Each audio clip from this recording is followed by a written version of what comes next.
No TV, come down. As you all know, today is Ash Wednesday, and what a special and wonderful Ash Wednesday today has turned out to be. So once again, our thanks and appreciation, gratitude will always go to this great God that we always serve, who has vindicated me and the position that we took, who has shown once again deep love for the people of Bayelsa and the journey. As you all know, there was no election in Bayelsa that the APC and their candidate won. It was a high-level federal conspiracy with collaborators from my party, those who aided and abetted and compromised to give legitimacy to one of the greatest political robberies in history. As you all know, over 21 people were killed in broad daylight in Nembe. And this country of ours is going on as if nothing happened. Even if it were your own chicken in your own farm or animals, 21 of them killed, at least somebody should be concerned. And that has been the lot of Bayelsa since 2015. I've had to grapple with a state that the federal government of Nigeria appears to have consigned deliberately to criminal elements and miscreants that have the backing of the federal apparatus in Abuja. And that's what they have been doing. We'll announce a date to bury the 21 who were massacred in Nembe sometime. But today, it's not for that. Today, I want to give God the glory, who has vindicated me, vindicated the leadership of the loyal members of the party, vindicated the dignity and honor and integrity of the electorates of Bayelsa. Because the Supreme Court has averted a catastrophe that was just waiting, a disaster that was waiting to happen. People wanted to impose governorship, a governor in Bayelsa, so that they and several other people will be in control of the affairs of Bayelsa. And the concocted results intimidated people, moved in the military and our nation's security forces, with INEC colluding.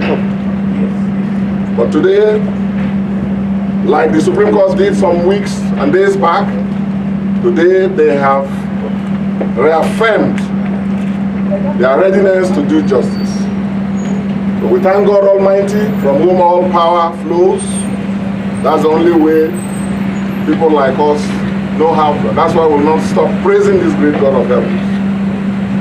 But we also must thank the Supreme Court of Nigeria, who inspired everything else, harassment and intimidation, directly and indirectly,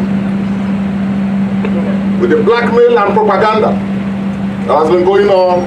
Today, once again, reaffirmed the role of our nation's judiciary to uphold and defend the Constitution and the rights of the oppressed people of our country. I commend the judiciary once again, particularly their lordships, my Lord, the Honorable the Chief Justice of Nigeria, and all my Lords, the Justices of the Supreme Court, for standing by our nation's democracy.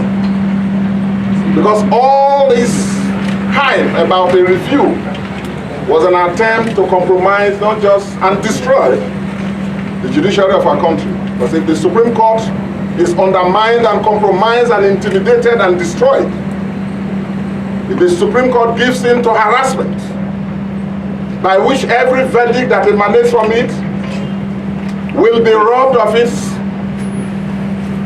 the aura of finality that has been conferred on it by the Constitution, then that would have amounted to judicial chaos and constitutional anarchy. That is what the Supreme Court has today reaffirmed against all odds. And so people like us, and I want to use this opportunity to call on all lovers of our nation's democracy to join us to always stand by and defend our nation's democracy. Defend it by supporting the judiciary, And I want to thank their lordships again for averting a catastrophe in Bayelsa, by which Bayelsa would have been ruled by proxies. Not just one, not just two, countless numbers of proxies. And all the gains that we have made over the years would have been eroded.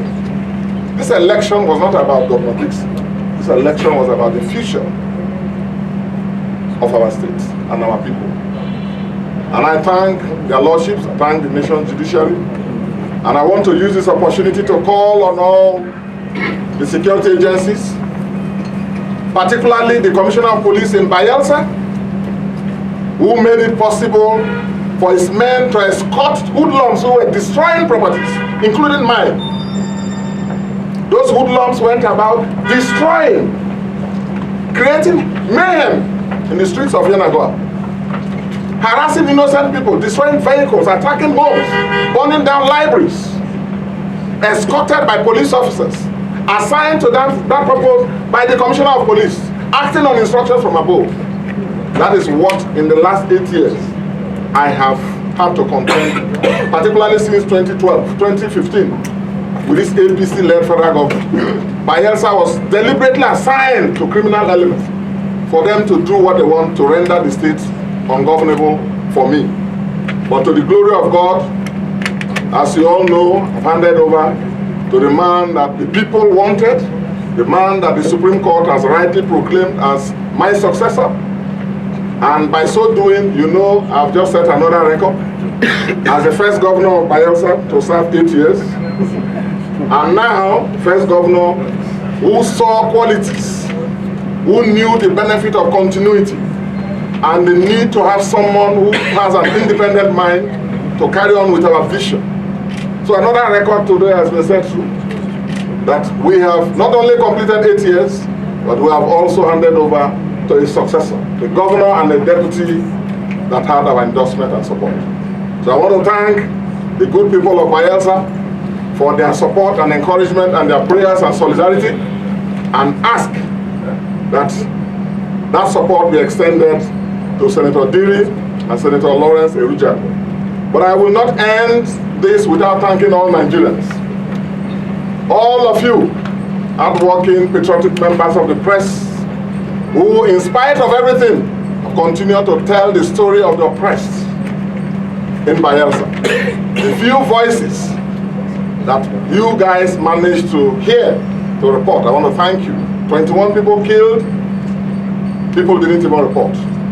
There was no election, they just came with results written, and then they did everything to vilify me to justify it.